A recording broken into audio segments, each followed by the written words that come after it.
काँग्रेस नेते सुशीलकुमार शिंदे यांचा मोठा गौप्यस्फोट।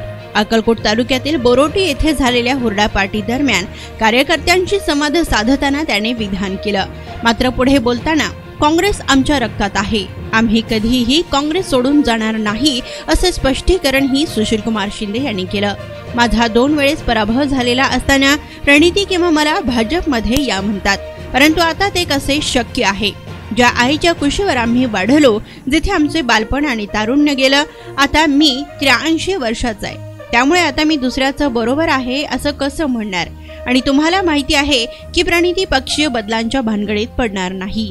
राजकारणात असे होत राहतं तर पंडित जवाहरलाल नेहरू या माणसासोबत असं झालं। त्या पराभवाबाबतीत पंडित नेहरू म्हणाले होते, लहान मुलाला सुरुवातीला आधार देऊन चालवावे लागते, नंतर तो स्वतः चालतो, चालताना पडतो, पुन्हा उठतो, पुन्हा पडतो आणि पुन्हा उठतो, मग तो चालायला लागतो आणि जेव्हा चालायला लागतो तेव्हा तो पुन्हा कधीच पडत नाही। हे उदाहरण एवढ्या करता आहे की माणसाला त्रास होतो पण पुन्हा शक्ती मिळते।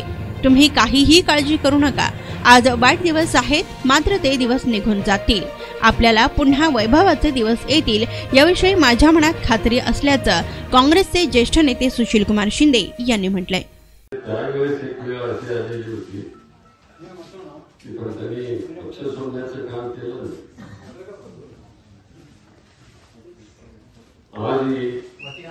तुम्हाला सगळ्यांना माहिती आहे, 2दा पराभव झाला, आता सगळं हे वैभव दाखवण्याचं काम होत आहे। प्रणितीताईला किंवा मला बीजेपी मध्ये या म्हणतात, आता कसं शक्य आहे? ज्या आईच्या कुशीवर आम्ही वाढलो, तिथं आमचं बालपण गेलं, आमचं तारुण्य गेलं, आता मी 83 वर्षामध्ये आहे, आता कसं दुसऱ्याचं घर वापरणार?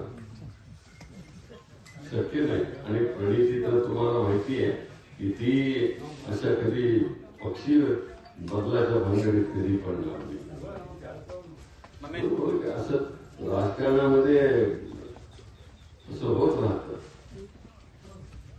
जो होईगा होईगा। पंडित जवाहरलाल नेहरूंच्या सारख्याला झाला तर मला त्यांचा आठवतं की सोलापूरच्या गटा मैदानावर बसव मैदानच्या तिथं भाषण केलेलं, मी लहान होतो।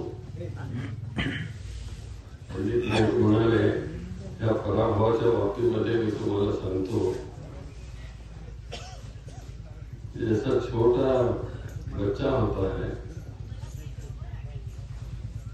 उसका जन्म होने के बाद उसको कोई तो सहारा लेके चलते हैं, फिर थोड़े दिन में वो खुद उठ के चलता है, फिर गिरता है, फिर उठता है, फिर खुद चलता है, और ऐसे करके वो चलने लगता है, और फिर जब चलता है तभी वो गिरता नहीं है।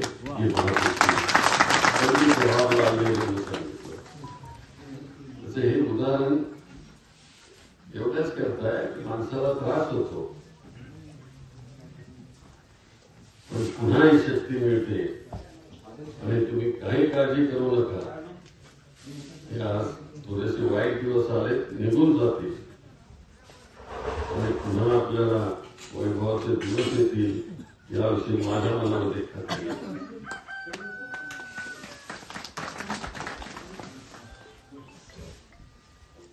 तर म्हणजे आम्ही बीडच्या आज जायच्या तयारीत होतो, पण तुम्ही भाषणामध्ये बोलण्यामध्ये रंगलेला आहात, त्यामुळे आम्ही पुढे जाऊ शकलो नाही। सोलापुरात 5 वाजता कार्यक्रम पोहोचू की नाही होतं माहिती नाही, पण तुम्हाला आम्ही सगळे सांगतो की ज्या जिद्दीनं तुम्ही काँग्रेसच्या कार्यकर्ता उपस्थित राहिल्या, हुरडा पार्टीचं एक नाव होतं, पण यामध्ये सगळे आपण प्रयत्न करतात। आरपीआयचे कार्यकर्ते जॉईन झाले, बीजेपीचे कार्यकर्ते जॉईन झाले, हा विश्वास आपण निर्माण केला त्यांच्यामध्ये, हा एक अतिशय महत्वाचा भाग आहे। त्याबद्दल त्यांनाही मनापासून धन्यवाद।